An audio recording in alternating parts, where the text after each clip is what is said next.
talk as the Mushrooms and Evolution talk.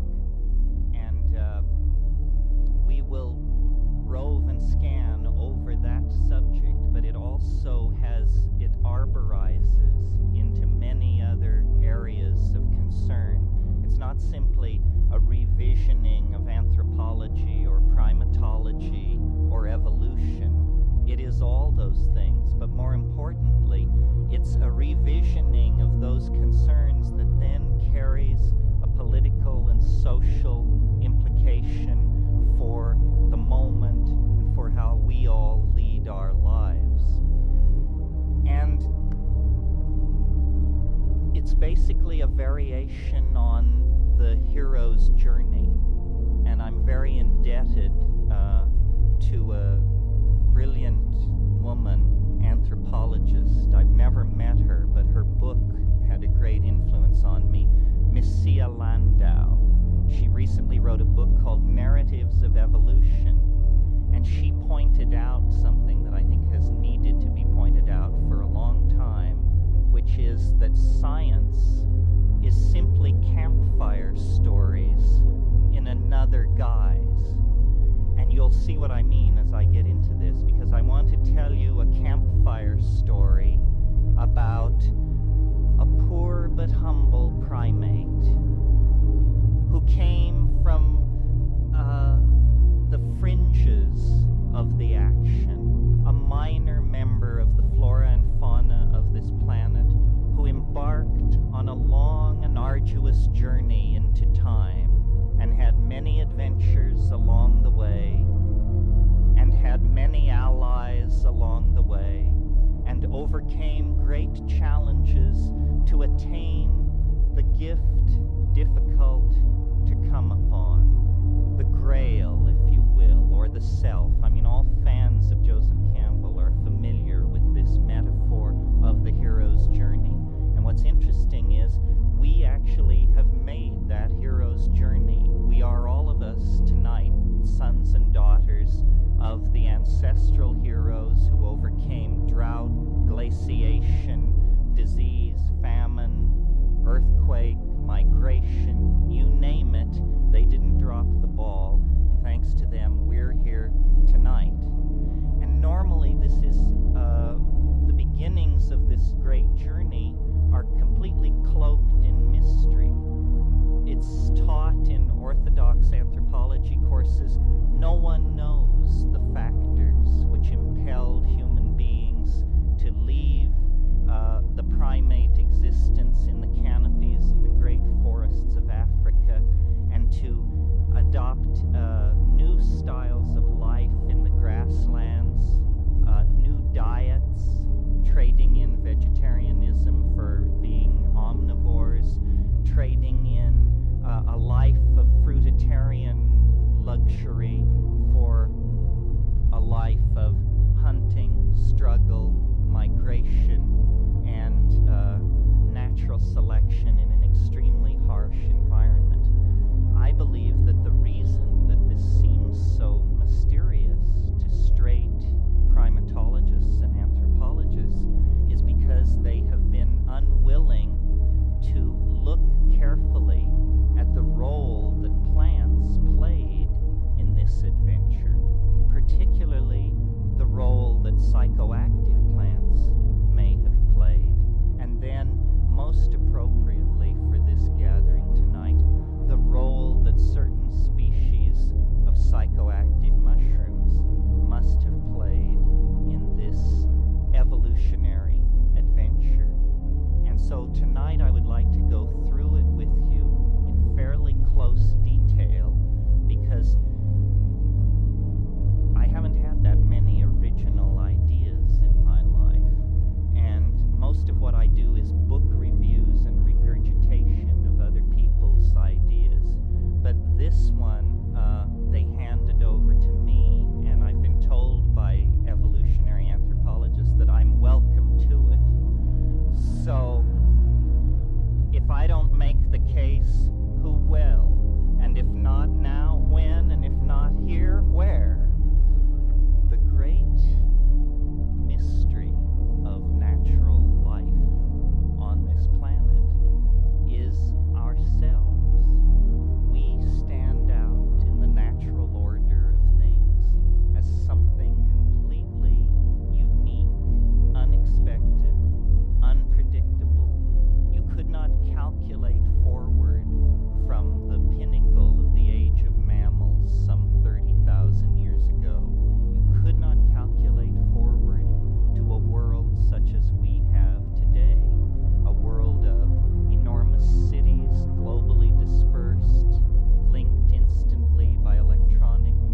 such thing as a natural grassland, that grasslands are caused by fire, human burning. The argument is very easy to understand.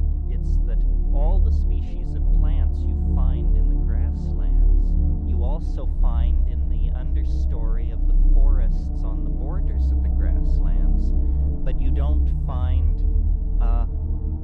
you find only a small number of the forest species represented in the cleared areas. For an evolutionary botanist, this clearly means that the grasslands are extraordinarily recent, wherever they occur all over the earth. And this includes the high altitude grasslands that are called savannas.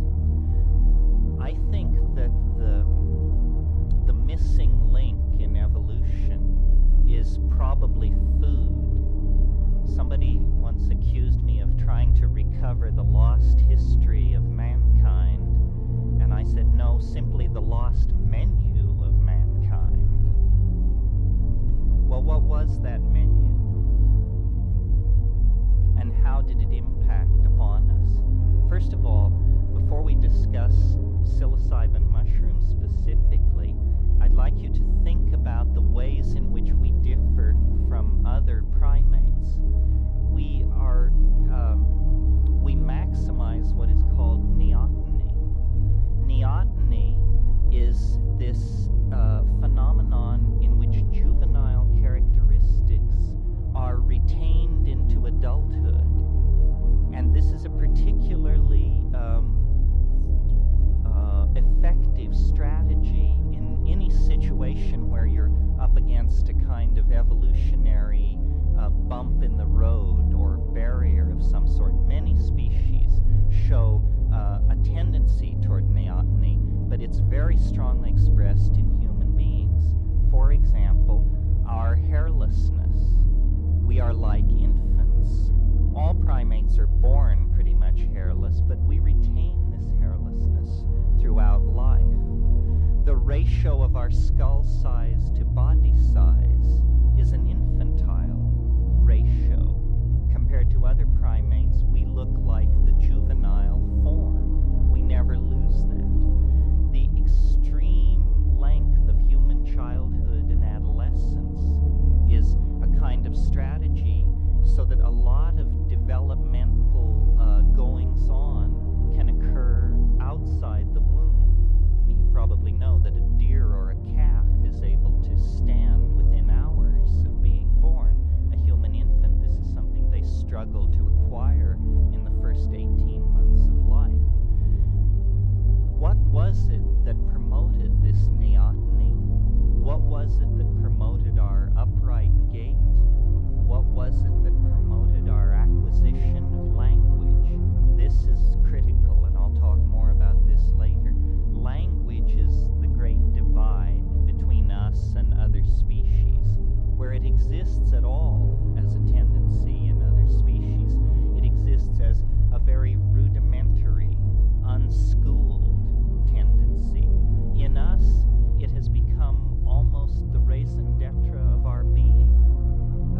Physical evolution ceased in the human species when we began to elaborate languages and the technologies that follow upon them. We have designed a way around the slower than glaciers modification of species that exists, where you have random mutations being acted upon by natural selective forces in the environment, until the invention of epigenetic, meaning non-genetic forms of coding, which means language, dance, theater, myth-telling, so forth and so on. Until that great leap was made, we were as much an animal as any other animal on this planet. So what happened was this. The forests retreated. These environments where food had been very abundant became nutritionally stressed. The diet had to be expanded. The choice was simple. expand your diet or die. Well, now it's interesting. Most animals have a very narrow range of foods which they will accept. This reaches its greatest expression in insects, which some of you may have learned as children, that if you find a caterpillar walking around on the ground and you just put it on the nearest plant, and by chance you chose the wrong plant, it will die rather than eat that plant. Insects are very, very food specific. Most animals are. Now, why is this? You would think that it would be a better strategy to be able to eat a lot of things.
it is the most astonishing object in the grassland environment. And after a period of rains, to walk out into a grassland environment and see these things by the dozens and then by the hundreds, and always vectored in on the same cow pies that are of interest to these foraging baboons, you see then that by design or destiny, the mushroom was placed directly in the path of the foraging proto-hominids. Well, and would certainly have been tested for its food value in the same way that I described baboons testing other plants. Well, aside from the fact that Stropharia cubensis contains psilocybin, it is delicious. It is delicious in the fresh form. Well, delicious is just a monkey's way of saying that it's good food. If you find something delicious, you will overrule almost all other signals coming off of it to chow down on it. So the mushroom is delicious. Well, what then are the possible consequences of the inclusion in the human diet of a psychoactive compound like psilocybin? Well, it has three consequences, and I believe that this simple three-stage process answers this supposed unanswerable question about the origin of human cognition and human value systems and language. And it's very simple, it's easy to understand, it doesn't require a leap to faith. Let's hope I can remember it.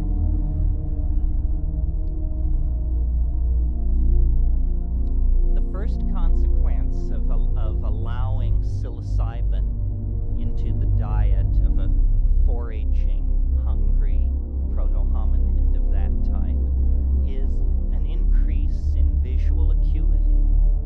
I don't think this is widely known. Since psilocybin is called a hallucinogen, people might imagine that, it distorts reality, or you can't see what's really in front of you. Well, that may be true on a dark night on a high dose, but that's not what I'm talking about. I'm talking about an animal which is foraging, eating insects, eating roots, eating whatever it finds, and including in that a small amount of randomly contacted psilocybin mushrooms. Roland Fisher, a psychologist, physiologist at the National Institute of Health in the early 60s, gave psilocybin to thousands and thousands of people, and he studied the effect of low doses on vision. And he built an experimental apparatus which had two metal bars, which were ordinarily in parallel. And by turning a crank out of sight of the graduate student or the person being tested, he could deform the relationship of the bars so that they would slowly slip out of their parallelism and into a skewed mode. And this is very straightforward Psychology 1 perceptual kind of experiment.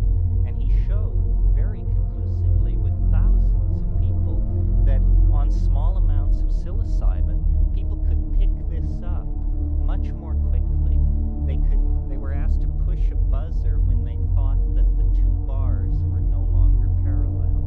And the people who were very lightly stoned were consistently able to do this, to grok this more efficiently than the people who had been given placebo. And Fisher, who was a kind of a gnome himself, said to me about this, he said, so you see, here's a case where taking a drug actually gives you better information about reality than if you hadn't taken a drug. Incontrovertible proof, scientific experiment, beyond argument. And though it may have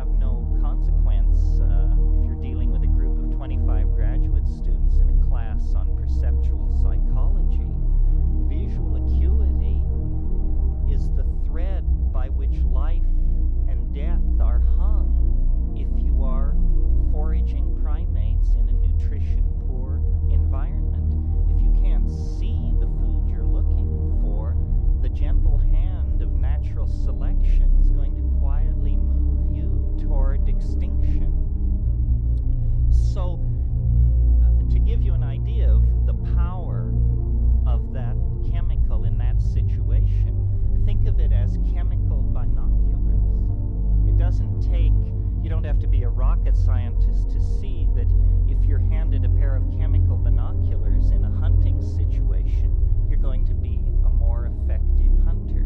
So on that first level, a level highly unconscious, a level where these proto-hominids are simply trying to get enough to eat, those that were willing to accept psilocybin into their diet had a slightly enhanced probability of survival through enhanced supply of nutrition than those who didn't. This is the first level on which the use of psilocybin would tend to outbreed the population that was not accepting it into the diet. Okay, as we all know, there's more to psilocybin than increased visual acuity.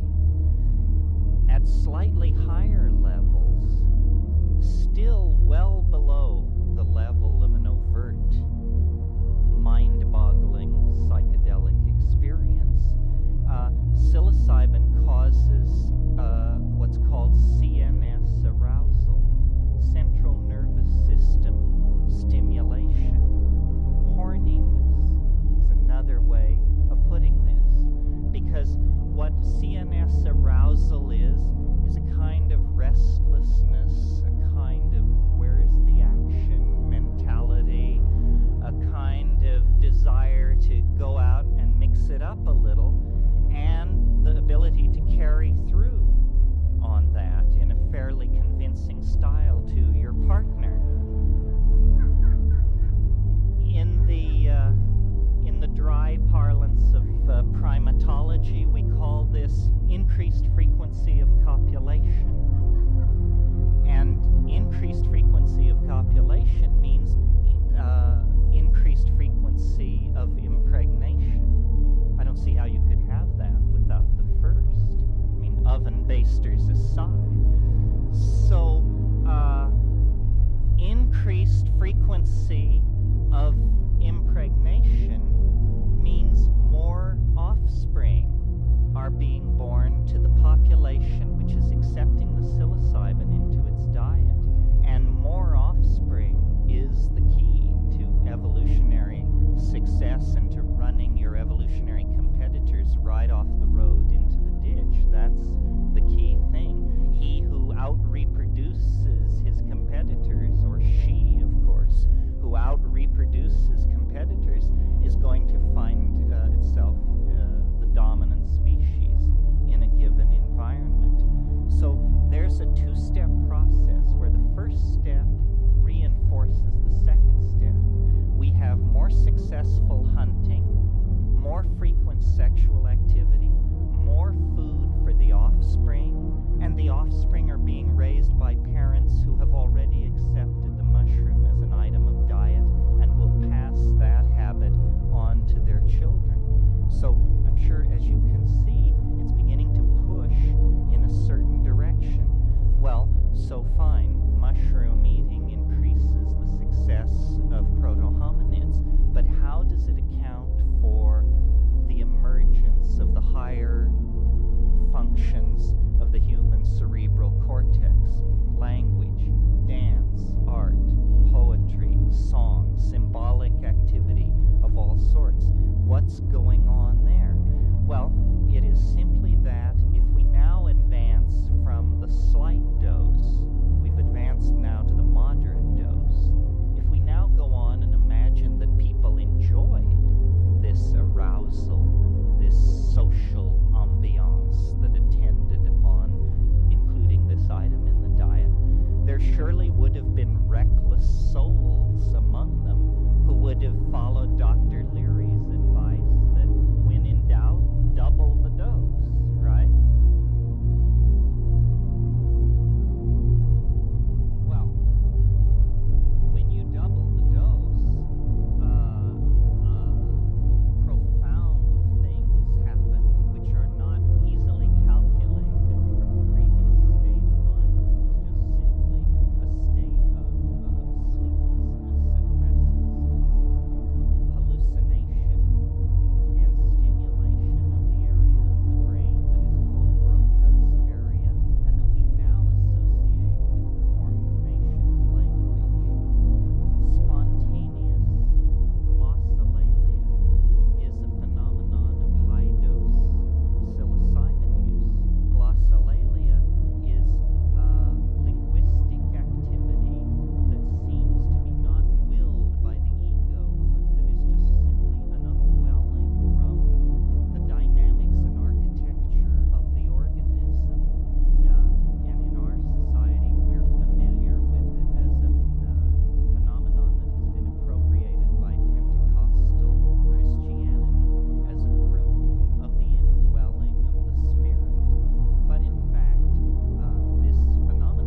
consequences of